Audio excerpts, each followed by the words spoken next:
Aku baru pulang dari rumah sakit, tubuh masih lemah, ketika suami dan mertuaku menghadang di depan apartemen. Dengan senyum dingin mereka berkata, "Sekarang ini milik kami, pergi kau wanita penyakitan." Aku menatap mereka tenang, ku jawab, "Baiklah," tapi 3 hari kemudian. Yuk, absen dulu di kolom komentar. Sobat kisah berasal dari kota mana saja? Jangan lupa tekan like dan subscribe, ya. Dukungan kalian sangat berarti agar channel ini terus berkembang dan bisa menyajikan cerita yang lebih seru. Terima kasih. Aku masih mengingat jelas pagi itu, ketika cahaya matahari menembus jendela kaca besar apartemen yang baru saja resmi menjadi milikku. Pantulannya jatuh di lantai mengilap, memantul lembut seperti mengucapkan selamat datang. Untuk sesaat, aku hanya berdiri di tengah ruangan kosong itu, menarik napas panjang, seolah takut kebahagiaan ini akan menguap jika kuhirup terlalu cepat. Ini nyata. Aku tidak sedang bermimpi. Apartemen ini benar-benar milikku. Tanganku gemetar ketika menyentuh dinding berwarna gading itu. Dingin, kokoh, dan sunyi. Tidak ada suara televisi, tidak ada aroma masakan, tidak ada tawa. Namun justru disitulah aku merasa utuh.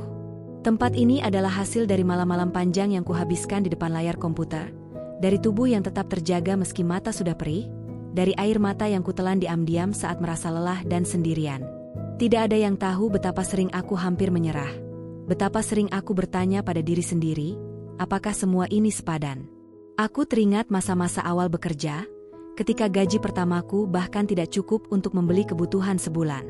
Aku belajar mencatat setiap pengeluaran, menahan keinginan kecil, menunda kesenangan yang orang lain nikmati tanpa berpikir panjang.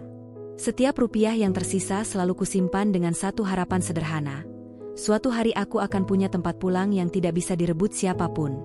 Tempat yang tidak membuatku merasa menumpang, tidak membuatku merasa berutang budi. Ponselku bergetar di genggaman. Sebuah pesan masuk dari suamiku. "Selamat ya, aku bangga sama kamu." Aku tersenyum kecil membaca kalimat itu. Bangga. Kata yang jarang sekali kudengar darinya. Kami menikah bukan karena mimpi besar bersama, melainkan karena keadaan yang mempertemukan dan keyakinan bahwa semuanya akan tumbuh seiring waktu. Selama ini, aku lebih sering berdiri sendiri, mengambil keputusan sendiri, memikul beban sendiri. Namun pagi itu, aku membiarkan diriku percaya bahwa kebahagiaan ini bisa kami bagi. Tak lama kemudian, ibu mertuaku menelepon. Suaranya terdengar ceria, jauh lebih hangat dari biasanya. Ibu dengar apartemennya sudah jadi. "Alhamdulillah, kamu hebat, Nak. Tidak semua perempuan bisa seperti kamu." Ucapannya membuat dadaku menghangat. Ada perasaan bangga yang bercampur haru. Aku mengucapkan terima kasih berulang kali, meski di dalam hati ada sesuatu yang samar, seperti bayangan tipis yang melintas cepat. Aku mengabaikannya. Aku memilih fokus pada rasa syukur. Siang itu, mereka datang berkunjung. Suamiku masuk pertama kali, menatap sekeliling dengan mata berbinar, lalu tersenyum lebar. Ibu mertuaku menyusul, langkahnya perlahan, matanya menyapu setiap sudut ruangan dengan teliti. Terlalu teliti, pikirku sesaat, namun kembali kubuang prasangka itu. "Wah, luas sekali," ujar suamiku sambil membuka tangan, seolah ingin memeluk seluruh ruangan. "Cahayanya bagus. Cocok sekali untuk keluarga," tambah ibu mertua sambil mengangguk-angguk. "Keluarga," kata itu menggantung di udara. Aku tersenyum, meski hatiku bergetar samar. Aku belum sempat menata apapun. Apartemen ini masih kosong, bahkan bau catnya masih terasa. Namun mereka sudah membayangkan masa depan di dalamnya, seakan tempat ini tidak hanya milikku. Aku menyuguhkan minuman seadanya. Kami duduk di lantai, berbincang ringan. Mereka memujiku, memuji kegigihanku, memuji keberhasilanku.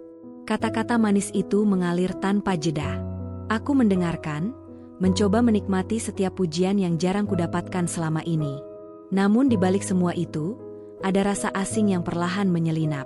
Tatapan ibu mertuaku terlalu lama berhenti di jendela besar, lalu bergeser ke pintu kamar utama. Suamiku beberapa kali bertanya soal dokumen, tentang proses pembelian, tentang detail yang seharusnya tidak terlalu penting untuk dibicarakan hari itu. Aku menjawab seperlunya. Aku tidak ingin merusak suasana. Ini hari bahagiaku, pikirku. Aku berhak menikmatinya tanpa curiga. Sore menjelang ketika mereka pamit pulang. Setelah pintu tertutup, keheningan kembali menyelimuti apartemen itu. Aku bersandar di dinding, menutup mata.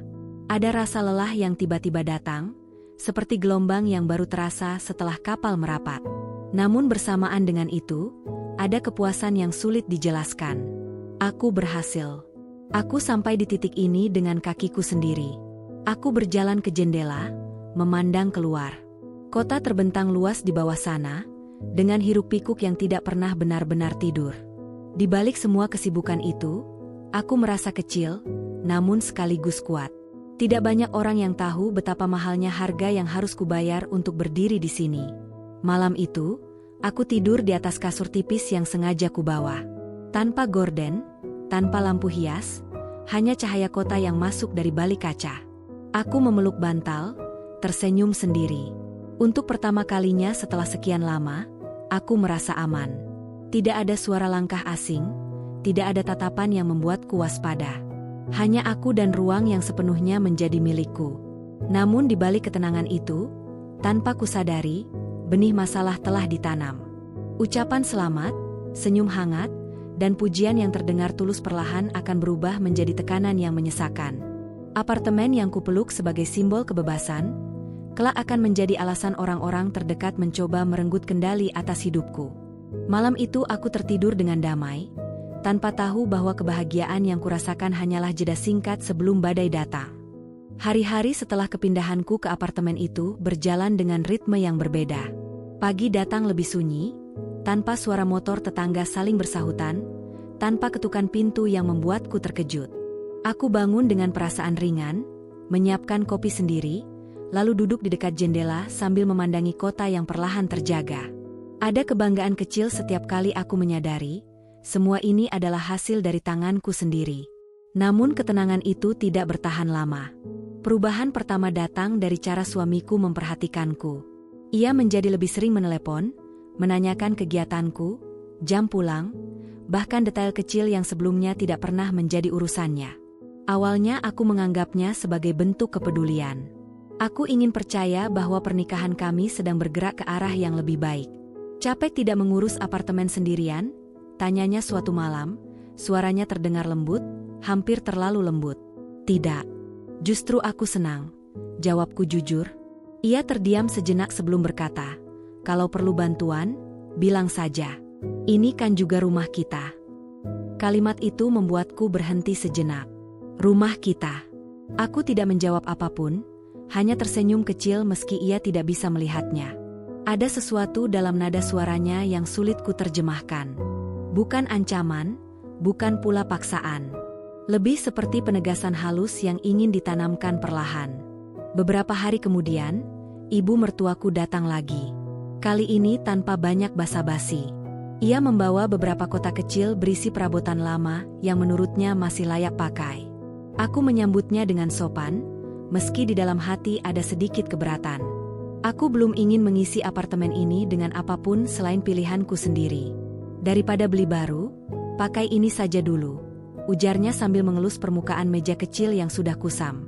Sayang uangnya. Aku mengangguk, meski sebenarnya aku telah menyiapkan rencana sendiri. Uang selalu menjadi alasan yang mudah digunakan untuk mengatur hidup orang lain, pikirku. Aku tidak membantah. Aku belum merasa perlu. Kami duduk di ruang tamu yang mulai terisi, berbincang tentang hal-hal ringan. Namun perlahan, arah pembicaraan bergeser. Ibu mertuaku mulai bertanya tentang proses pembelian apartemen itu. Tentang cicilan, tentang dokumen, tentang atas nama siapa semua tercatat. Pertanyaannya terdengar wajar, dibungkus nada penasaran seorang ibu. Namun semakin lama, semakin terasa seperti interogasi yang tersenyum. Atas namaku, jawabku singkat ketika ia bertanya tentang kepemilikan. Ia tersenyum, lalu mengangguk pelan. Oh begitu. Ibu kira atas nama kalian berdua. Aku tertawa kecil, mencoba mencairkan suasana. Karena ini dari tabunganku sendiri. Ia tidak langsung menanggapi. Tatapannya beralih ke sudut ruangan, Lalu kembali padaku dengan senyum yang masih sama, tetapi entah mengapa terasa berbeda. Seperti ada sesuatu yang sedang ia timbang di dalam pikirannya. Sejak hari itu, pertanyaan-pertanyaan serupa terus muncul, baik dari suamiku maupun dari ibu mertuaku. Selalu tentang hal yang sama, selalu dibungkus dengan alasan yang masuk akal. Tentang keamanan, tentang masa depan, tentang kekompakan keluarga. Tidak ada nada memaksa, tidak ada kata kasar. Justru itulah yang membuatku gelisah. Suamiku mulai sering menginap di apartemen, sesuatu yang sebelumnya jarang ia lakukan. Ia memeriksa lemari, membuka laci, memperhatikan sudut-sudut ruangan seakan sedang menghafal tata letaknya.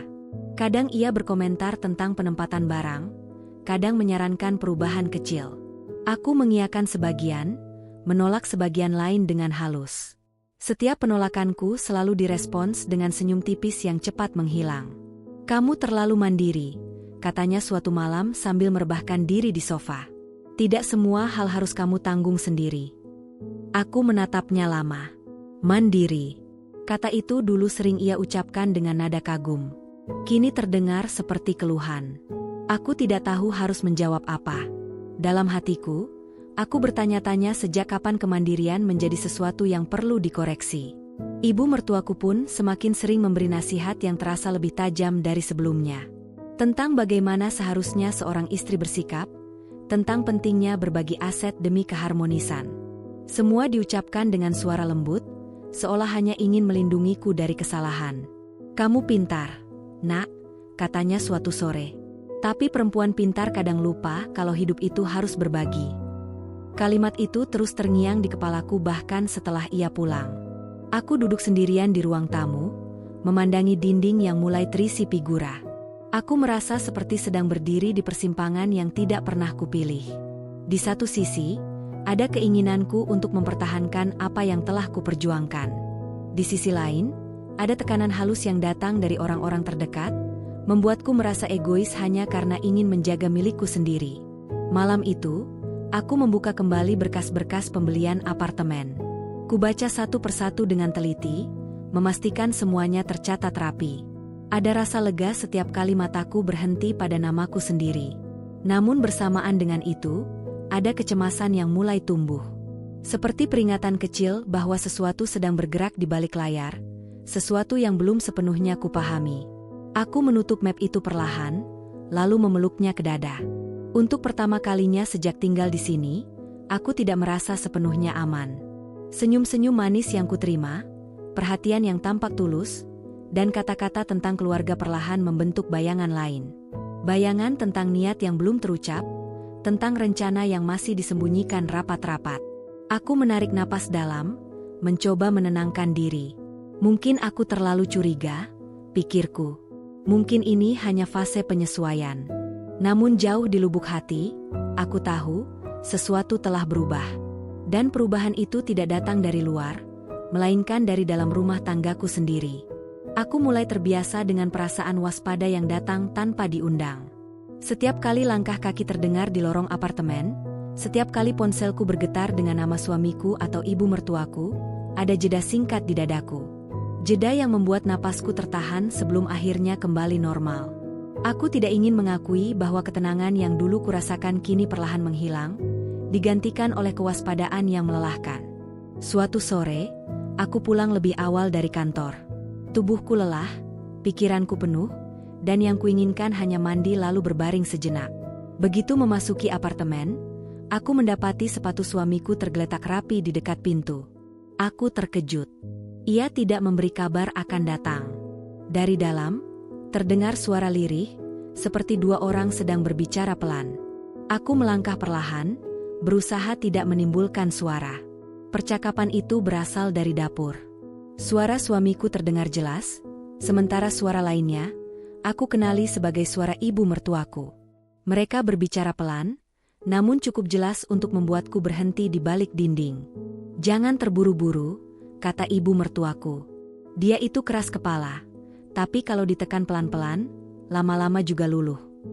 Suamiku menghela napas. Aku tahu. Tapi semakin lama, aku takut dia makin curiga. "Curiga kenapa?" balas ibu mertuaku. Kita ini keluarganya. Apa salahnya mengamankan apa yang seharusnya jadi milik bersama? Kata-kata itu menusukku. Mengamankan. Milik bersama. Aku merapatkan punggung ke dinding, jantungku berdetak lebih cepat. Aku ingin mendengar lebih banyak, meski setiap kalimat terasa seperti beban yang ditumpuk di dadaku. Dokumennya lengkap, lanjut ibu mertuaku. Kalau dia sudah tanda tangan, semua akan lebih mudah. Kamu kan suaminya, hakmu juga ada. Aku menutup mata. Tanganku mengepal tanpa sadar. Mereka berhenti berbicara sejenak, lalu suara langkah mendekat. Aku buru-buru berjalan ke kamar, berpura-pura baru saja masuk. Ketika suamiku muncul di ambang pintu, ia tersenyum, seolah tidak ada apapun yang baru saja terjadi. Kamu pulang cepat, katanya. Aku membalas senyum itu, meski rasanya kaku. Iya, hari ini tidak terlalu banyak kerjaan. Ia mengangguk, lalu berlalu begitu saja. Ibu mertuaku keluar beberapa saat kemudian, menyapaku dengan hangat, seolah tidak ada percakapan rahasia yang baru saja kulihat dari balik bayangan. Sepanjang malam, aku sulit memejamkan mata. Percakapan itu terus berputar di kepalaku. Setiap kata terasa lebih berat dari sebelumnya. Aku mulai menghubungkan titik-titik kecil yang selama ini kuabaikan. Pertanyaan tentang dokumen, perhatian berlebih pada kepemilikan, nasihat tentang berbagi. Semua itu kini terlihat seperti bagian dari satu rencana yang tersusun rapi. Keesokan harinya, aku berusaha bersikap biasa. Aku tidak ingin mereka tahu bahwa aku mendengar sesuatu. Aku tahu, jika aku terburu-buru, aku justru akan terjebak. Jadi aku memilih diam, mengamati, dan mencatat setiap hal kecil yang terasa janggal. Aku mulai menyimpan salinan dokumen penting di tempat berbeda. Aku memotret beberapa berkas dan mengirimkannya ke surel pribadiku. Aku mencatat tanggal, percakapan, dan perubahan sikap yang terjadi. Semua kulakukan diam-diam, tanpa menarik perhatian. Suamiku semakin sering membicarakan masa depan. Tentang rencana pindah orang tuanya, tentang kemungkinan menjadikan apartemen ini pusat keluarga. Ia mengucapkannya dengan nada penuh harapan, seolah semua itu adalah mimpi indah yang ingin ia wujudkan bersamaku. Bayangkan kalau ibu tinggal dekat dengan kita, katanya suatu malam. Kamu tidak perlu repot lagi. Aku mengangguk pelan, menahan kata-kata yang ingin keluar. Aku tahu, di balik kalimat itu, ada maksud lain yang belum ia ucapkan. Aku bisa merasakannya. Ibu mertuaku pun mulai lebih sering datang tanpa pemberitahuan. Ia berjalan-jalan di dalam apartemen, mengamati setiap sudut, memberi komentar tentang apa yang perlu diubah. Kadang ia berbicara tentang menjual barang-barang lama, kadang tentang menambah kamar. Semua dibicarakan seolah apartemen ini sudah menjadi milik bersama, seolah keputusanku tidak lagi sepenuhnya berhak. Aku tersenyum, menjawab seperlunya, sambil menahan rasa tidak nyaman yang semakin membesar. Setiap kunjungan membuatku merasa seperti tamu di rumah sendiri. Seperti seseorang yang sedang diuji batas kesabarannya. Suatu malam, aku duduk sendirian di ruang tamu, lampu sengaja kupadamkan. Hanya cahaya kota yang masuk dari balik jendela. Aku memeluk lututku, membiarkan pikiranku mengalir. Aku teringat semua pengorbanan yang telah kulalui, semua rasa lelah yang tidak pernah mereka lihat. Dan kini, tempat yang kuanggap sebagai hadiah untuk diriku sendiri perlahan berubah menjadi alat tawar-menawar. Aku tidak marah. Belum. Yang kurasakan adalah kekecewaan yang dalam. Terhadap suamiku, terhadap ibu mertuaku, terhadap diriku sendiri yang sempat percaya bahwa kebahagiaan ini bisa kubagi tanpa syarat. Di tengah keheningan itu, aku berjanji pada diriku sendiri. Aku tidak akan menjadi perempuan yang kehilangan segalanya hanya karena terlalu percaya. Jika mereka punya rencana, maka aku pun akan punya langkah. Aku belum tahu bagaimana caranya, belum tahu sejauh apa semuanya akan berjalan. Tapi satu hal pasti, aku tidak akan menyerahkan apa yang telah kuperjuangkan dengan mudah. Malam itu, aku menatap pantulan wajahku di kaca jendela. Ada ketakutan di sana, tapi juga ada tekad yang mulai tumbuh. Aku tahu, perjalanan ke depan tidak akan mudah. Namun aku juga tahu, aku tidak lagi sendirian dalam pikiranku sendiri. Aku ditemani oleh kesadaran bahwa kebenaran, seberapapun pahitnya, Lebih baik daripada hidup dalam kebohongan yang dibungkus senyum manis. Sejak percakapan yang tanpa sengaja kudengar itu, caraku memandang segalanya berubah. Aku tetap menjalani hari-hari seperti biasa. Tersenyum ketika diperlukan, mengangguk saat mereka berbicara, namun di dalam diriku ada jarak yang sengaja kuciptakan. Jarak itu bukan untuk menjauh, melainkan untuk melindungi diri. Aku belajar mendengarkan dengan lebih teliti, memperhatikan nada suara, memilih kata, dan jeda yang seringkali lebih jujur daripada kalimat panjang. Tekanan mulai datang dengan cara yang lebih halus, nyaris tidak terasa jika tidak diperhatikan dengan saksama. Suamiku menjadi lebih sering membicarakan soal kebersamaan, tentang bagaimana pernikahan seharusnya tidak mengenal batas antara milikmu dan milikku. Ia mengatakannya sambil tersenyum, seolah itu adalah nasihat paling tulus yang lahir dari cinta. Kita ini satu, katanya suatu malam ketika kami makan bersama. Kalau kamu punya, aku juga punya. Kalau aku punya, kamu juga punya.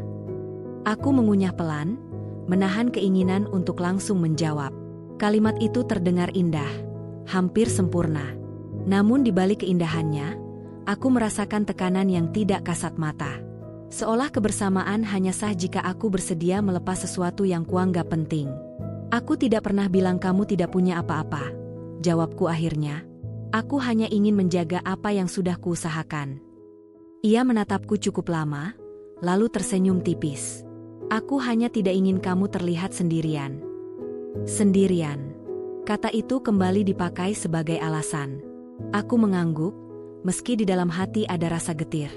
Aku tidak pernah merasa sesendirian ini sebelumnya. Justru sejak terlalu banyak orang mengklaim tahu apa yang terbaik untukku.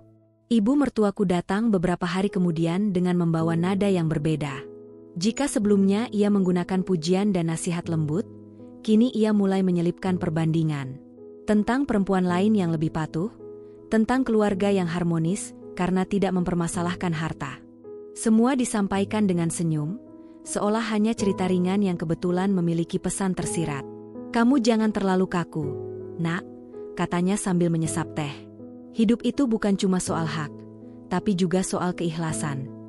Aku menatap cangkirku, melihat pantulan wajahku yang tampak tenang di permukaan cairan. Ikhlas itu lahir dari hati, Bu. Bukan karena diminta. Ia terdiam sesaat, lalu tertawa kecil. Ibu hanya mengingatkan. Kamu ini pintar, ibu takut kamu terlalu banyak berpikir. Aku tersenyum sopan. Dalam hati, aku tahu, berpikir adalah satu-satunya hal yang kini menjagaku tetap utuh. Tekanan itu tidak selalu datang dalam bentuk kata. Kadang ia hadir lewat sikap. Suamiku mulai menunjukkan ketidaksabaran ketika aku menolak membicarakan dokumen. Ibu mertuaku mulai memperlihatkan raut kecewa setiap kali aku tidak segera mengiyakan saran-sarannya. Suasana menjadi canggung, namun tidak pernah benar-benar meledak. Semua ditahan, dipendam, lalu diulang lagi keesokan harinya dengan bentuk yang sedikit berbeda. Aku mulai merasa seperti berjalan di atas lantai tipis.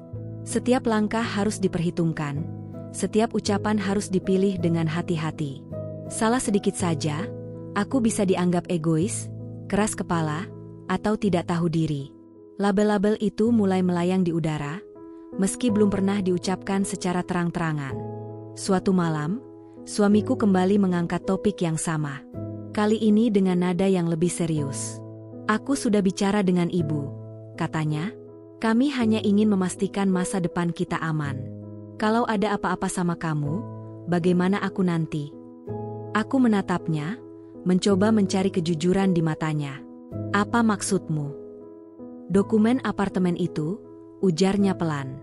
Tidak ada salahnya kalau kita atur ulang. Supaya jelas, supaya adil.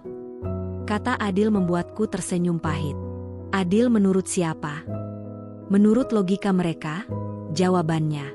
Namun aku tidak mengucapkannya. Aku berdiri, merapikan piring, lalu berkata dengan nada setenang mungkin, aku belum siap membicarakan itu. Ia tidak mengejarku. Tidak memaksa. Ia hanya terdiam, dan keheningan itu terasa lebih berat daripada pertengkaran. Aku tahu, ini bukan akhir dari pembicaraan. Ini hanya jeda sebelum tekanan datang lagi dengan bentuk yang lebih kuat. Di kamar, aku duduk di tepi ranjang, memeluk diriku sendiri. Ada rasa lelah yang menekan dadaku, bukan karena pekerjaan, melainkan karena harus terus bertahan. Aku bertanya-tanya, sejak kapan mempertahankan hak sendiri menjadi sesuatu yang harus dipertanggungjawabkan? Hari-hari berikutnya berlalu dengan pola yang sama. Senyum di pagi hari, tekanan di sore hari, keheningan di malam hari. Aku mulai menyadari bahwa ini bukan lagi sekadar kesalahpahaman, melainkan upaya yang disengaja. Mereka tidak ingin mendengarkan alasanku. Mereka hanya ingin hasil yang sesuai dengan keinginan mereka. Di tengah semua itu, ada satu hal yang membuatku tetap bertahan. Kesadaran bahwa aku tidak salah. Bahwa aku tidak merebut apapun dari siapapun. Bahwa aku hanya menjaga apa yang telah kuperjuangkan dengan tenaga, waktu, dan air mata. Suatu sore, aku berdiri di balkon, memandangi matahari yang perlahan tenggelam. Langit berwarna jingga, indah sekaligus melankolis. Aku menarik napas panjang, merasakan angin menyentuh wajahku. Di balik keindahan itu, ada keputusan yang perlahan menguat di dalam diriku.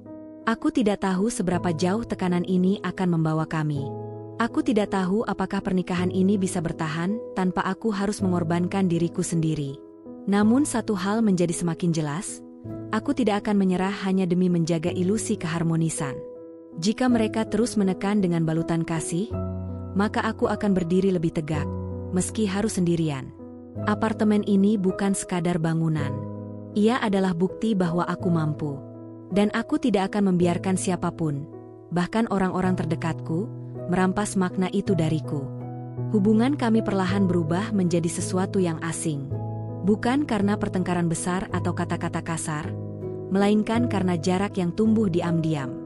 Jarak yang tidak terlihat, tetapi terasa di setiap napas, di setiap tatapan yang terlalu singkat, di setiap percakapan yang berhenti sebelum benar-benar dimulai. Aku masih hidup bersama suamiku, masih menyandang status yang sama, namun rasanya seperti berbagi ruang dengan orang yang tidak lagi kukenal. Ia mulai jarang menatap mataku ketika berbicara. Senyumnya tidak lagi sampai ke mata. Jika dulu ia pulang membawa cerita, kini ia pulang membawa keheningan.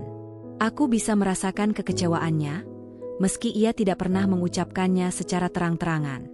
Seolah aku telah melanggar kesepakatan tak tertulis yang baru saja mereka buat tanpa persetujuanku. Ibu mertuaku pun semakin terang-terangan menunjukkan ketidaksukaannya. Ucapannya mulai terasa tajam, meski tetap dibungkus dengan nada sopan. Ia tidak lagi memuji, tidak lagi memanggilku dengan panggilan manis. Setiap kata yang keluar dari mulutnya kini terasa seperti penilaian. "Kamu berubah sejak punya apartemen itu," katanya suatu siang, tanpa menatapku. "Dulu kamu lebih lembut." Aku terdiam. Aku ingin bertanya, berubah menjadi apa? Namun aku tahu, jawaban apapun hanya akan memperpanjang daftar kesalahanku di matanya. Jadi aku memilih diam, dan diam itu justru dianggap sebagai pembenaran. Suamiku mulai memihak ibunya secara halus. Tidak dengan kata-kata kasar, melainkan dengan sikap. Jika ibunya mengeluh, ia mengangguk. Jika ibunya menyindir, ia diam. Dan setiap kali aku mencoba menjelaskan posisiku, ia menatapku dengan raut lelah, seolah akulah sumber dari semua kerumitan ini. "Kamu membuat semuanya jadi sulit," katanya suatu malam, akhirnya. Kalimat itu keluar pelan, namun menghantam keras. Padahal kita cuma ingin hidup tenang. Aku menatapnya lama. Tenang versi siapa? Ia tidak menjawab. Ia hanya bangkit dan meninggalkanku sendirian di ruang tamu. Aku duduk di sana cukup lama, mendengarkan suara jam berdetak, menghitung detik yang terasa semakin berat. Aku tidak menangis. Air mataku seakan tertahan oleh rasa kecewa yang terlalu padat. Hari-hari berikutnya terasa seperti berjalan di lorong sempit tanpa cahaya. Setiap kali aku pulang, aku tidak lagi merasakan kehangatan. Apartemen yang dulu memberiku rasa aman kini menjadi saksi bisu dari keretakan yang tidak terucap. Aku mulai menghabiskan lebih banyak waktu sendirian, membaca, bekerja, atau sekadar duduk menatap jendela. Kesendirian itu lebih jujur daripada kebersamaan yang dipenuhi tuntutan. Tekanan pun mulai berubah bentuk. Jika sebelumnya mereka membujuk, kini mereka menuntut. Suamiku mulai menyinggung soal pengorbanannya sebagai suami, tentang bagaimana ia merasa tidak dihargai. Ibu mertuaku mulai membawa-bawa nama keluarga besar, tentang apa kata orang jika mengetahui menantunya tidak mau berbagi. "Kamu ini istri," kata ibu mertuaku suatu sore, suaranya lebih keras dari biasanya. "Bukan orang luar." Kalimat itu membuat dadaku sesak. "Justru karena aku istri, aku ingin dihargai," jawabku pelan. Ia mendengus. "Menghargai itu bukan dengan menahan harta sendiri." Aku berdiri, tanganku gemetar. Untuk pertama kalinya, aku merasa benar-benar sendirian di tengah orang-orang yang seharusnya menjadi tempatku bersandar. Tidak ada lagi ruang untuk saling memahami. Yang ada hanya dua kubu, dan aku berdiri sendirian di salah satunya. Malam itu, suamiku tidak pulang. Ia tidak memberi kabar. Aku tidak mencarinya. Aku hanya duduk di kamar, memandangi berkas-berkas yang kusimpan rapi. Setiap lembar kertas itu seolah berbicara padaku, mengingatkanku bahwa aku tidak berhalusinasi. Bahwa semua yang kurasakan adalah nyata. Aku mulai mempertimbangkan hal-hal yang sebelumnya tidak pernah ingin kupikirkan. Tentang masa depan yang mungkin harus kujalani sendiri. Tentang kemungkinan bahwa pernikahan ini tidak lagi berpijak pada cinta, melainkan pada kepentingan. Pikiran itu menyakitkan, namun juga membebaskan. Setidaknya, aku berhenti menyalahkan diriku sendiri. Ketika suamiku akhirnya pulang keesokan paginya, wajahnya tampak lelah. Kami saling memandang tanpa berkata apapun. Tidak ada pelukan, tidak ada tanya. Hanya dua orang yang menyadari bahwa ada jurang di antara mereka, dan jurang itu tidak lagi bisa diseberangi dengan kata-kata manis. "Aku butuh waktu," katanya akhirnya. Aku mengangguk. "Aku juga." Ia masuk ke kamar, menutup pintu. Aku tetap di ruang tamu, menarik napas panjang. Untuk pertama kalinya, aku mengizinkan diriku merasa sedih. Air mata jatuh perlahan, tanpa suara. Bukan karena takut kehilangan, melainkan karena menyadari bahwa aku telah kehilangan sesuatu yang bahkan belum sempat tumbuh dengan utuh. Di balik kesedihan itu, ada tekad yang semakin mengeras. Jika mereka mengira aku akan menyerah karena tekanan, mereka salah. Aku mungkin terluka, mungkin lelah, tetapi aku tidak bodoh. Aku mulai menyusun ulang pikiranku, menata ulang langkahku. Aku tahu, badai yang lebih besar sedang mendekat. Dan ketika saatnya tiba, aku harus siap berdiri, meski sendirian, menjaga apa yang menjadi milikku, dan harga diriku sebagai seorang perempuan. Pagi itu terasa berbeda sejak aku membuka mata. Udara di apartemen ini seperti lebih berat, menekan dada tanpa alasan yang jelas. Aku bangun dengan perasaan tidak nyaman, seolah sesuatu akan terjadi, sesuatu yang tidak bisa kuhindari lagi. Aku berjalan ke dapur, membuat secangkir kopi, lalu duduk di meja kecil dekat jendela. Tanganku bergetar saat mengangkat cangkir, dan aku tidak tahu apakah itu karena dingin atau karena firasat yang terus mengganggu. Suamiku belum keluar kamar. Sejak malam sebelumnya, ia hampir tidak berbicara. Keheningan di antara kami kini bukan lagi jeda sementara, melainkan dinding yang semakin tinggi. Aku mencoba fokus pada pekerjaan, membuka laptop, membaca beberapa surel, namun pikiranku terus melayang. Ada rasa gelisah yang tidak mau pergi. Sekitar tengah hari, ponselku berdering. Nama ibu mertuaku muncul di layar.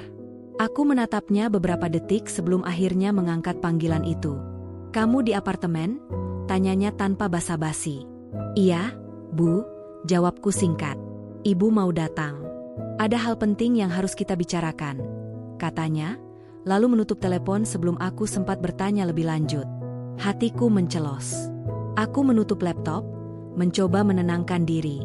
Aku tahu, pembicaraan ini tidak akan ringan. Ada sesuatu dalam nada suaranya yang terdengar lebih tegas dari biasanya, tanpa lapisan manis yang selama ini ia gunakan.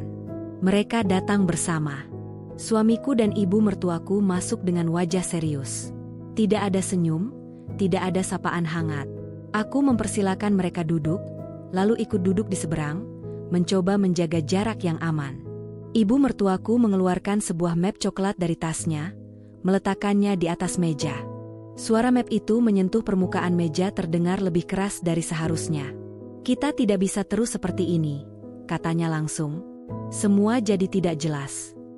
Aku menatap map itu, lalu menatapnya kembali. Tidak jelas yang bagaimana, Bu. Ia mendorong map itu ke arahku.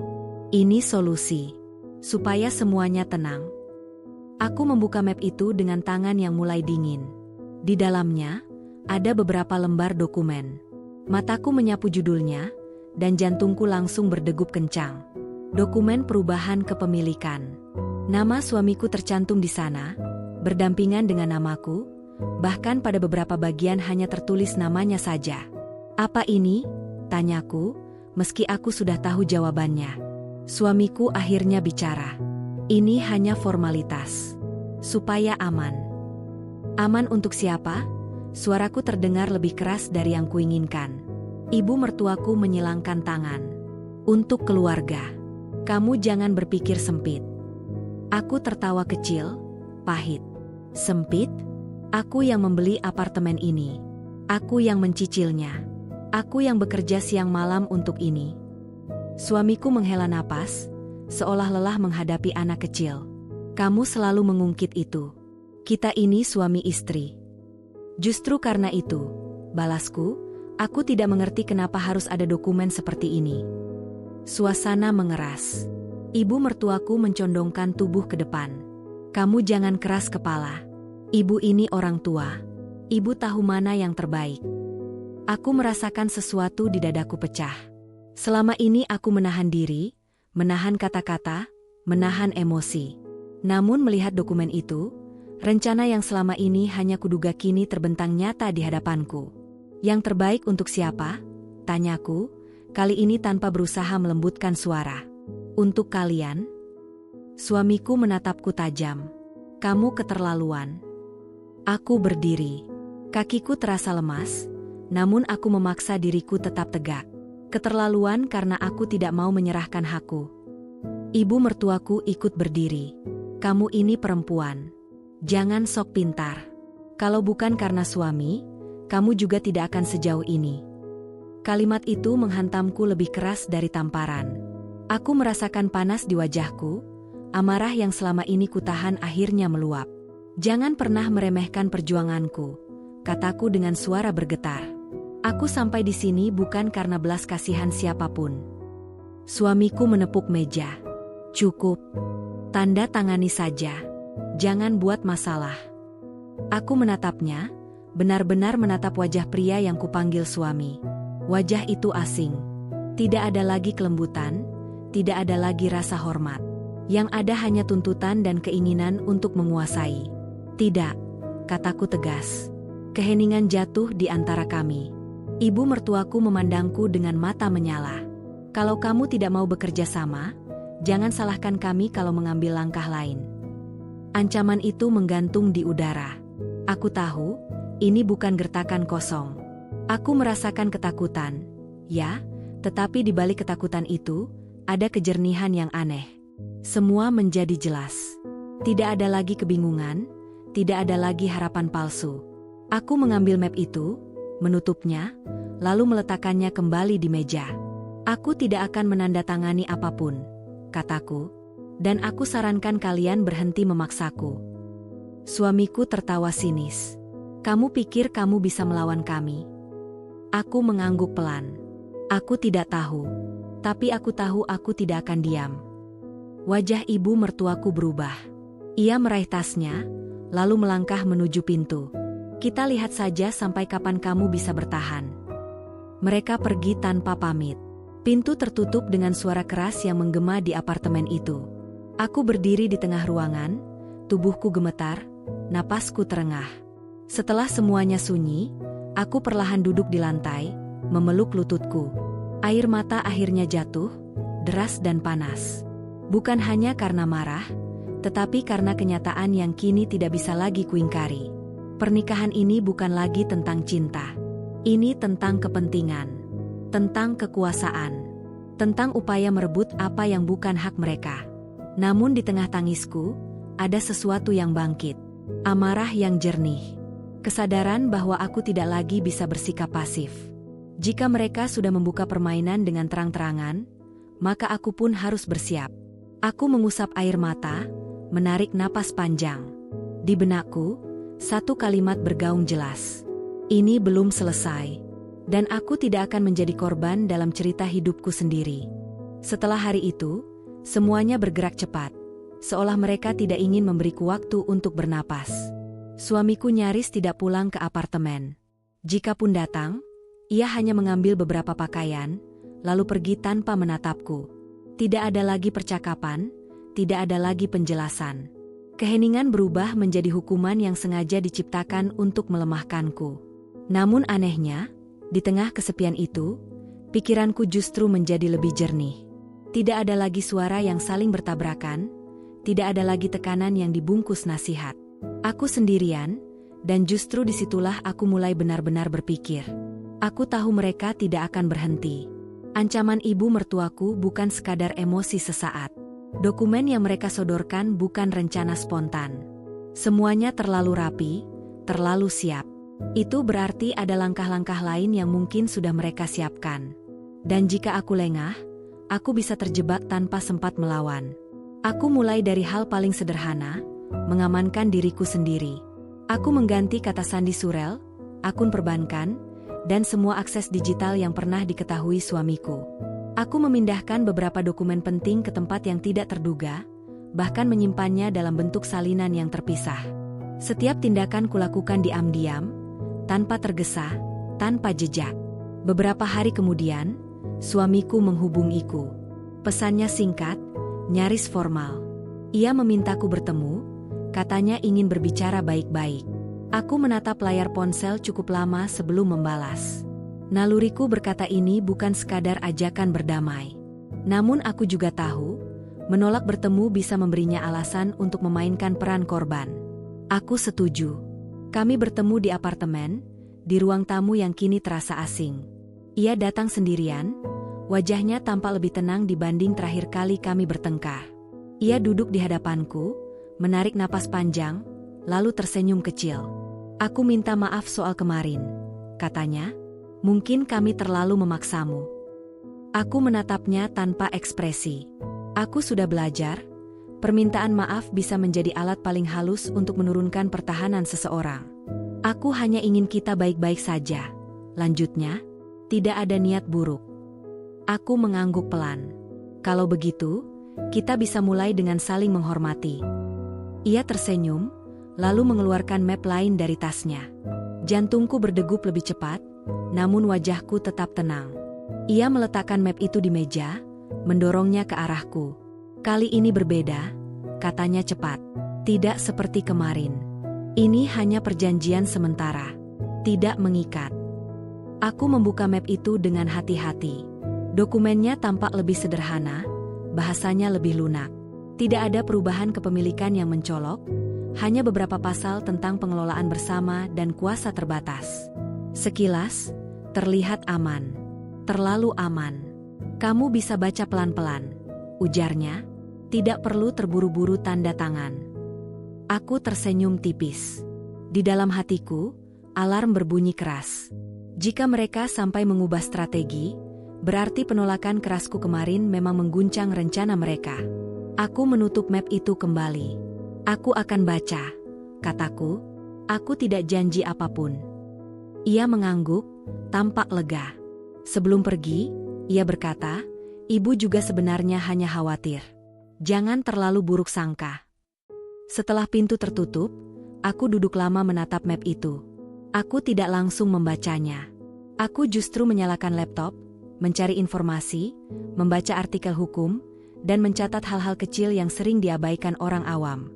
Aku mulai memahami bagaimana sebuah kalimat sederhana bisa menjadi jerat, bagaimana kuasa terbatas bisa berubah menjadi kendali penuh jika tidak dipahami dengan benar. Malam itu, aku membaca dokumen itu baris demi baris. Dan di sanalah aku menemukannya. Sebuah pasal kecil, nyaris tidak mencolok, yang memberi hak penuh kepada pihak lain jika aku dianggap tidak mampu mengelola aset. Tidak ada definisi jelas tentang ketidakmampuan itu. Artinya, mereka bisa menafsirkannya sesuka hati. Tanganku dingin. Namun kali ini bukan karena takut, melainkan karena marah yang terarah. Ini bukan lagi soal membujuk atau menekan. Ini jebakan. Aku mulai mengingat kembali percakapan-percakapan sebelumnya. Kata-kata tentang keamanan, tentang masa depan, tentang kekhawatiran jika terjadi sesuatu padaku. Semua itu kini terasa seperti persiapan untuk satu kesimpulan, bahwa aku bisa dibuat tampak tidak cakap, tidak stabil, atau tidak layak memegang kendali. Aku menyandarkan punggung ke kursi, menarik napas panjang. Mereka meremehkanku. Mereka mengira aku akan lelah, akan menyerah, akan menandatangani apapun demi ketenangan semu. Dan disitulah kesalahan mereka. Keesokan harinya, aku menghubungi seseorang yang sudah lama tidak kutemui. Seorang kenalan lama yang bekerja di bidang hukum. Aku tidak menceritakan semuanya, hanya meminta waktu untuk berkonsultasi. Ia setuju. Pertemuan singkat itu membuka mataku lebih lebar. Ia tidak memberi janji, tidak memberi solusi instan, namun ia memberiku satu hal penting, keyakinan bahwa aku tidak berlebihan. Kalau kamu tanda tangan ini tanpa pendampingan, kamu berisiko, katanya tegas. Aku pulang dengan langkah lebih mantap. Untuk pertama kalinya sejak konflik ini dimulai, aku tidak merasa sendirian. Aku mungkin berdiri sendiri di hadapan suami dan mertuaku, tetapi aku tidak bodoh, dan aku tidak kosong. Malam itu, suamiku kembali mengirim pesan, menanyakan keputusanku. Aku membalas dengan kalimat singkat, bahwa aku masih mempertimbangkan. Aku tahu, kesabarannya akan diuji, dan aku sengaja membiarkannya menunggu. Di balkon, aku berdiri menatap kota yang berkilau. Angin malam menyentuh wajahku, membawa serta ketenangan yang aneh. Mereka pikir aku sedang terpojok, padahal sebenarnya aku sedang menyusun pijakan. Jebakan sudah mereka bentangkan, dan tanpa sadar, mereka telah menunjukkan semua celahnya padaku. Aku tersenyum kecil, bukan karena senang, tetapi karena yakin. Permainan ini belum selesai. Namun kali ini, aku tidak lagi hanya bertahan. Aku mulai melangkah maju, dengan mata terbuka dan tekad yang tidak akan mudah dipatahkan. Hari itu datang tanpa tanda khusus, namun aku bangun dengan perasaan yang tidak biasa. Bukan takut, bukan pula cemas seperti sebelumnya, melainkan kewaspadaan yang tenang. Seolah seluruh potongan yang selama ini berserakan di kepalaku mulai menemukan bentuknya.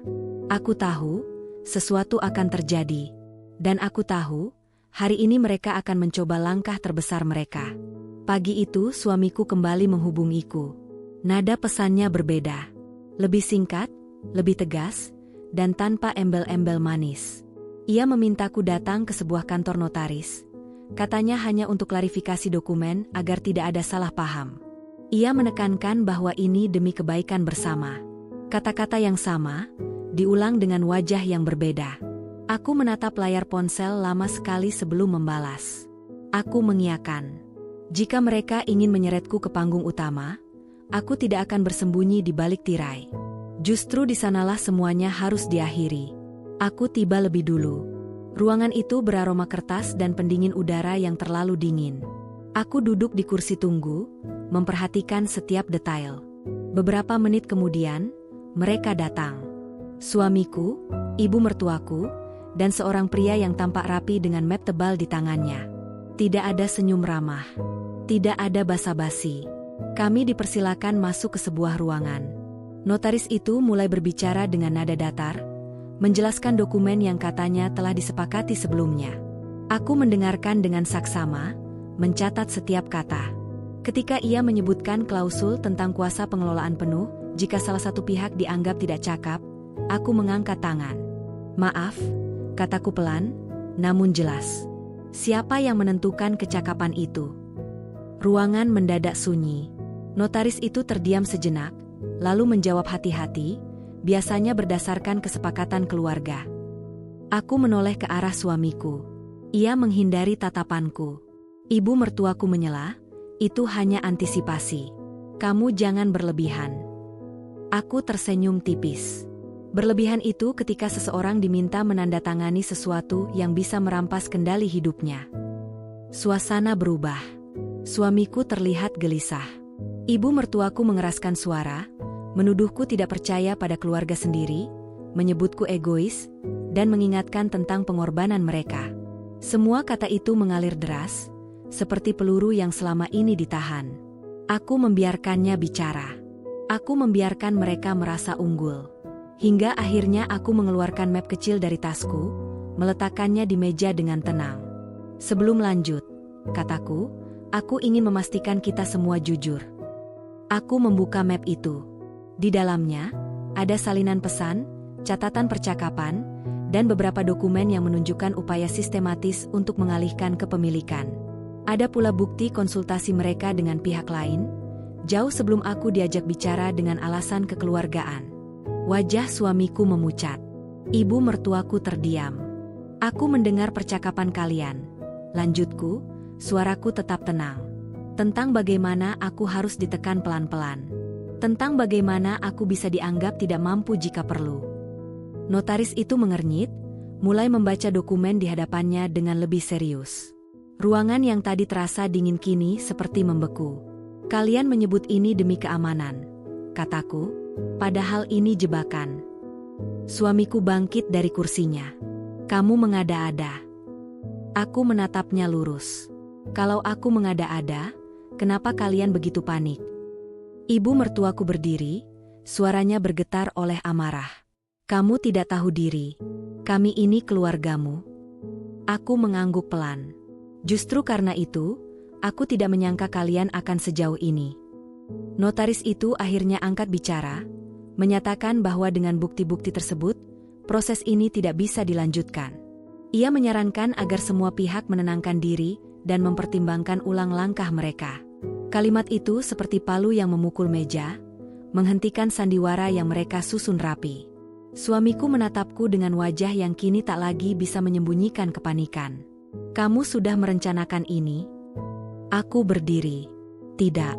Aku hanya belajar tidak lagi menutup mata. Aku melangkah keluar ruangan dengan dada bergetar, bukan karena takut, melainkan karena kelegaan yang bercampur luka. Di lorong itu, aku menarik napas panjang. Seluruh tubuhku gemetar, namun kakiku tetap melangkah.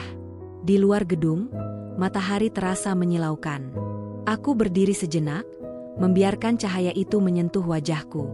Aku tahu, apa yang terjadi hari ini adalah puncak dari semua tekanan yang selama ini kupendam. Topeng mereka jatuh di tempat yang tidak bisa lagi ditutupi senyum atau alasan keluarga. Ponselku bergetar. Sebuah pesan dari suamiku masuk, panjang, penuh tuduhan dan pembelaan. Aku tidak membacanya sampai selesai. Aku mematikan layar, memasukkannya ke dalam tas. Hari itu aku pulang ke apartemen dengan langkah yang berbeda. Tempat itu masih sama. Dindingnya masih kokoh, jendelanya masih menghadap kota yang sama. Namun diriku tidak lagi sama. Aku tidak lagi perempuan yang ragu mempertahankan haknya. Aku telah melihat wajah asli pengkhianatan, dan aku berdiri setelahnya. Aku duduk di lantai ruang tamu, membiarkan air mata jatuh. Bukan karena kalah, melainkan karena akhirnya berani. Aku tahu, badai belum sepenuhnya berlalu. Namun puncaknya telah kulewati. Dan setelah hari ini, tidak ada lagi ruang bagi mereka untuk berpura-pura. Aku menatap sekeliling, lalu berbisik pelan pada diriku sendiri. Ini rumahku. Dan aku tidak akan pergi. Setelah kejadian di kantor itu, keheningan kembali menyelimuti hidupku, namun kali ini bukan keheningan yang menekan. Ia seperti ruang kosong yang memberi napas, tempat aku bisa berdiri tanpa harus terus bersiap menangkis serangan. Beberapa hari berlalu tanpa kabar dari suamiku maupun ibu mertuaku. Tidak ada pesan, tidak ada telepon, tidak ada kunjungan mendadak. Ketidakhadiran mereka terasa janggal, seolah badai yang biasanya ribut mendadak memilih diam untuk menyusun ulang kekuatannya. Aku tidak lengah. Justru di masa sunyi itu, aku bergerak lebih hati-hati. Setiap pagi aku bangun lebih awal, menyusun daftar hal yang harus kulakukan, bukan hanya untuk pekerjaanku, tetapi untuk hidupku sendiri. Aku mengarsipkan semua bukti dengan rapi, memberi label pada setiap berkas, menyusunnya dalam urutan waktu. Aku tidak lagi menyimpannya karena takut, melainkan karena sadar, kerapian adalah bentuk perlindungan paling sederhana. Suatu sore, seorang tetangga yang jarang bertegur sapa menghampiriku di lorong. Ia menyebut namaku dengan ragu, lalu berkata bahwa ada seseorang yang menanyakan tentang jadwal kepulanganku beberapa hari lalu. Aku tersenyum sopan, berpura-pura tidak curiga. Namun setelah pintu apartemen tertutup, jantungku berdegup lebih cepat. Mereka belum menyerah. Mereka hanya mengganti cara. Keesokan harinya, Pesan dari suamiku akhirnya masuk. Nadanya berubah drastis. Tidak ada lagi tuntutan, tidak ada lagi ancaman terselubung. Ia menulis panjang tentang penyesalan, tentang kesalahpahaman, tentang ibunya yang terlalu ikut campur. Ia meminta bertemu, katanya ingin menyelesaikan semuanya secara baik-baik. Aku membaca pesan itu berulang kali. Kata-katanya rapi, emosional, dan jika aku masih menjadi diriku yang lama, mungkin aku akan luluh. Namun kini aku melihat celah-celah kecil yang tidak bisa lagi kuabaikan. Ia tidak sekalipun menyebutkan apartemen secara langsung. Tidak meminta maaf atas dokumen. Tidak menyinggung ancaman. Permintaan maafnya mengambang, seolah ingin menghapus semuanya tanpa benar-benar mengakuinya. Aku membalas dengan singkat. Aku bersedia bertemu, tetapi tidak berdua. Aku memilih tempat umum, dan aku menyebutkan dengan jelas bahwa pembicaraan hanya sebatas hubungan kami, bukan soal aset. Pesanku dingin, namun tegas. Beberapa menit kemudian, ia menyetujui. Terlalu cepat. Itu semakin menguatkan dugaanku. Pertemuan itu berlangsung canggung.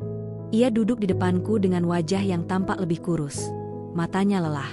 Ia berbicara tentang rindu, tentang kenangan, tentang bagaimana semua ini seharusnya tidak terjadi. Aku mendengarkan, namun tidak lagi tenggelam. Aku menjaga jarak, baik secara fisik maupun emosional. Aku hanya ingin semuanya kembali seperti dulu, katanya akhirnya. Aku menghela napas pelan. Tidak ada yang bisa kembali seperti dulu, jawabku, karena sekarang aku tahu. Ia terdiam. Untuk sesaat, aku melihat sesuatu di matanya, bukan cinta, melainkan perhitungan. Dan disitulah aku yakin, keputusanku untuk tidak melunak adalah benar. Beberapa hari setelah pertemuan itu, aku menerima surat resmi. Isinya permintaan mediasi keluarga, ditandatangani oleh pihak yang mengatasnamakan kepentingan bersama. Bahasa yang digunakan halus, hampir persuasif, namun maksudnya jelas. Mereka ingin membawaku kembali ke meja yang sama, dengan aturan yang mereka tentukan. Aku tersenyum kecil saat membacanya. Dulu, surat seperti ini akan membuatku gemetar. Kini, aku justru merasa tenang. Aku membalas melalui jalur resmi pula, menyatakan kesediaanku hadir dengan pendampingan dan batasan yang jelas. Aku tidak lagi takut terlihat kaku.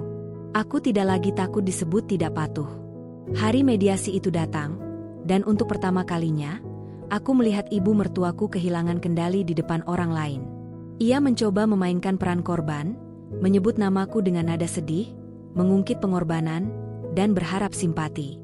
Namun ketika bukti-bukti disampaikan secara sistematis, suaranya melemah. Senyumnya kaku. Tatapannya tidak lagi setajam dulu. Aku tidak menyerang. Aku hanya menjawab jika ditanya. Aku tidak mengungkit emosi. Aku hanya menyampaikan fakta. Dan entah bagaimana, ketenangan itu justru membuat mereka semakin terpojok. Tidak ada lagi yang bisa mereka manipulasi ketika semua disusun di atas kebenaran yang jelas. Setelah mediasi itu, perubahan terjadi cepat. Suamiku mulai jarang muncul. Ibu mertuaku tidak lagi menghubungiku. Kabarnya, mereka menghadapi masalah sendiri, urusan yang sebelumnya tidak pernah kutahu karena aku terlalu sibuk menjaga perasaan mereka. Kini, aku tidak ingin tahu lebih jauh. Aku sudah belajar, tidak semua hal perlu kupikul. Aku kembali menata apartemen dengan caraku sendiri. Aku mengganti beberapa perabot, menambahkan tanaman kecil di sudut ruangan, memasang tirai tipis yang membiarkan cahaya masuk tanpa mengintipkan dunia luar terlalu jauh. Setiap perubahan kecil terasa seperti pernyataan bahwa ruang ini benar-benar kembali menjadi milikku, bukan hanya secara hukum, tetapi juga secara batin. Di malam hari, aku sering duduk di sofa, membaca atau sekadar mendengarkan musik pelan. Ada luka yang belum sepenuhnya sembuh, tentu saja. Ada malam-malam ketika kenangan datang tanpa permisi. Namun aku tidak lagi tenggelam. Aku membiarkan semuanya lewat, lalu kembali bernapas. Aku tahu, jalan yang kupilih tidak mudah. Aku tahu, berdiri sendiri selalu memiliki harga. Namun di tengah semua itu, ada kepuasan yang tidak bisa dibeli.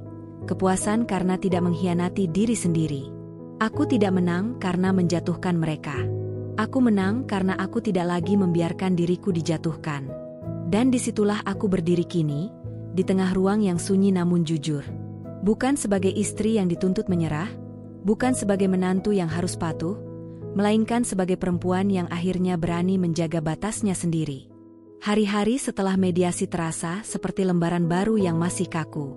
Setiap pagi aku bangun dengan kebiasaan lama yang belum sepenuhnya lepas, menoleh ke sisi ranjang yang kosong, lalu mengingatkan diri bahwa kesunyian ini bukan hukuman. Ia adalah pilihan. Aku menyiapkan sarapan sederhana, meneguk kopi perlahan, dan membiarkan pikiranku berjalan tanpa harus mengejar siapapun. Namun di balik rutinitas yang tampak tenang, ada arus yang bergerak cepat, membawa konsekuensi yang tidak bisa lagi ditunda. Suamiku mengirimkan pesan resmi beberapa hari kemudian. Bahasanya dingin dan tertata, berbeda jauh dari nada emosional yang pernah ia gunakan. Ia mengusulkan pemisahan tempat tinggal sementara dengan alasan menenangkan keadaan. Aku membaca kalimat itu tanpa rasa kaget. Yang mengejutkan justru kesadaranku sendiri, bahwa aku tidak merasa kehilangan. Aku membalas dengan persetujuan singkat, disertai syarat yang jelas.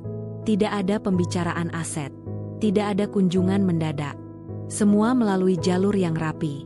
Ia menyetujui. Terlalu mudah. Seolah ia pun telah menerima bahwa peran yang selama ini ia mainkan tidak lagi efektif. Beberapa kabar mulai sampai ke telingaku dari arah yang tak kuduga. Seorang kerabat jauh menghubungiku, menyampaikan simpati dengan nada hati-hati. Dari potongan kalimatnya, aku menangkap bahwa cerita tentangku telah beredar, dibumbui dan dipelintir. Aku disebut keras, tidak tahu diri, lupa asal-usul. Nama ibu mertuaku muncul sebagai pusat keluhan, sementara suamiku berdiri di bayang-bayang, tampak sebagai korban keadaan. Aku menutup telepon dengan tenang. Dulu, kabar seperti itu akan membuatku gelisah. Kini, aku tahu, reputasi yang dibangun di atas kebohongan tidak layak kuperjuangkan. Aku memilih diam, bukan karena kalah, melainkan karena tidak ingin memberi panggung pada drama yang tidak lagi kuanggap penting. Tak lama kemudian, suamiku datang untuk mengambil sisa barang-barangnya.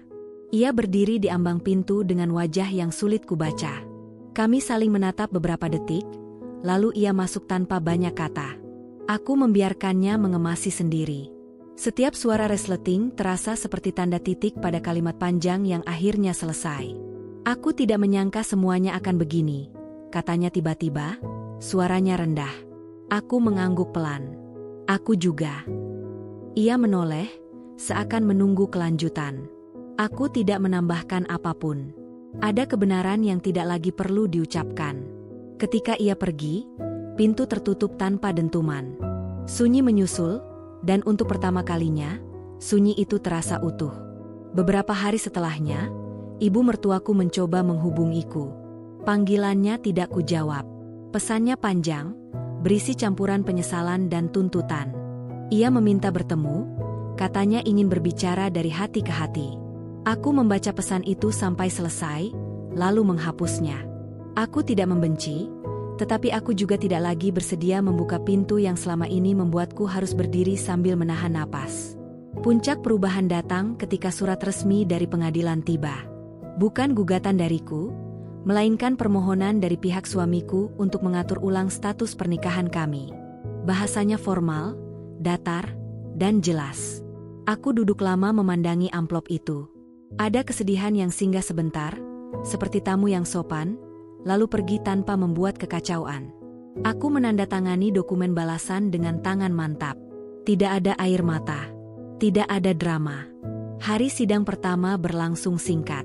Aku hadir dengan pakaian sederhana, tanpa berusaha terlihat kuat atau lemah. Aku hanya hadir sebagai diriku sendiri. Di seberang ruangan, suamiku duduk dengan sikap kaku. Ibu mertuaku tidak tampak. Entah karena memilih tidak datang, atau karena tidak lagi diberi peran. Proses berjalan sesuai prosedur. Tidak ada teriakan, tidak ada tuduhan berlebihan. Yang ada hanya rangkaian fakta yang disampaikan tanpa emosi. Aku berbicara seperlunya. Ketika ditanya tentang apartemen, aku menjawab dengan tenang, menyertakan bukti yang telah lama kusimpan. Hakku diakui tanpa perdebatan panjang. Palu diketukan, dan untuk sesaat, dunia terasa berhenti. Di luar gedung, Aku berdiri di bawah langit yang cerah. Angin berembus pelan, menyentuh wajahku seperti ucapan selamat yang sederhana. Aku menarik napas dalam-dalam. Ada rasa lega yang sulit dijelaskan, bercampur dengan duka yang telah menemukan tempatnya sendiri. Pernikahan itu runtuh. Ya, namun yang runtuh bersamanya adalah beban yang selama ini kupikul sendirian. Kabar tentang keputusan itu cepat menyebar. Beberapa orang mengirim pesan dukungan, sebagian lain memilih diam. Aku menerima semuanya tanpa perhitungan. Hidup tidak perlu selalu mendapat tepuk tangan untuk berjalan ke depan. Malamnya, aku kembali ke apartemen, membuka jendela, dan membiarkan udara masuk. Lampu-lampu kota berkelip, setia dengan ritmenya sendiri. Aku menyeduh teh hangat, duduk di kursi dekat jendela, dan menatap pantulan diriku di kaca. Ada bekas luka di sana, tentu saja. Namun ada juga keteguhan yang tidak pernah kupunya sebelumnya. Aku menyadari sesuatu yang sederhana namun penting. Kehilangan bukan selalu tentang ditinggalkan. Kadang, ia adalah tentang melepaskan apa yang sejak awal tidak pernah benar-benar memelukmu. Dan di dalam ruang yang kini sepenuhnya menjadi milikku, aku akhirnya bisa berdiri tanpa harus mengecilkan diri, tanpa harus meminta izin untuk bernapas. Malam itu aku tertidur dengan tenang. Bukan karena semua masalah telah hilang, melainkan karena aku tahu, apapun yang datang selanjutnya, aku akan menghadapinya dengan kepala tegak. Pagi datang dengan cahaya lembut yang menyusup melalui celah tirai. Aku terbangun tanpa alarm, tanpa rasa cemas yang biasanya menekan dada. Ada jeda singkat sebelum aku sepenuhnya sadar.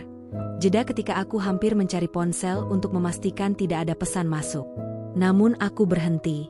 Aku membiarkan pagi itu berjalan apa adanya, tanpa interupsi dari masa lalu yang tidak lagi berhak mengatur langkahku. Hari-hariku kini lebih teratur. Bukan karena aturan yang memaksa, melainkan karena aku akhirnya punya kendali. Aku kembali fokus pada pekerjaanku, menerima proyek-proyek yang dulu kutunda demi menjaga keharmonisan yang ternyata semu. Setiap keberhasilan kecil terasa nyata. Bukan euforia berlebihan, melainkan kepuasan yang tenang, seperti batu yang akhirnya menemukan tempatnya di tanah. Namun kehidupan jarang benar-benar sunyi setelah badai. Suatu sore, aku menerima pesan dari seseorang yang tidak pernah kuduga akan menghubungiku. Seorang rekan lama suamiku, yang pernah beberapa kali bertamu ke apartemen ini. Ia menulis dengan hati-hati, seolah takut kata-katanya disalahartikan. Ia meminta waktu untuk berbicara, katanya ada hal penting yang perlu ku ketahui, sesuatu yang berkaitan dengan rencana lama yang hampir menjeratku sepenuhnya. Aku membaca pesan itu berulang kali. Ada dorongan untuk menolak, menutup pintu rapat-rapat. Namun ada pula naluri yang berkata bahwa kebenaran, seberapapun tidak nyamannya, tetap perlu didengar. Aku menyetujui pertemuan itu di tempat umum, dengan batasan yang jelas. Ia datang dengan wajah canggung, matanya bergerak gelisah. Setelah beberapa kalimat pembuka yang kaku, ia akhirnya bicara. Tentang percakapan yang pernah ia dengar, tentang rencana memindahkan kepemilikan dengan cara yang tampak sah di atas kertas. Tentang bagaimana namaku hanya dijadikan alat agar semuanya terlihat bersih. Ia tidak membawa bukti fisik, hanya pengakuan dan detail yang menguatkan apa yang selama ini sudah kucurigai. Aku mendengarkan tanpa memotong. Anehnya, tidak ada ledakan emosi di dalam diriku. Yang ada justru rasa dingin yang jernih. Semua kepingan itu akhirnya pas. Bukan untuk membuka luka lama, melainkan untuk menutupnya dengan rapat. Aku tidak berharap kamu memaafkan, katanya pelan. Aku hanya merasa kamu berhak tahu.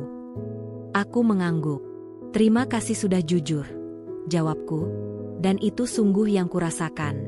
Kejujuran itu datang terlambat, tetapi tetap memberiku penegasan bahwa keputusanku selama ini tidak keliru.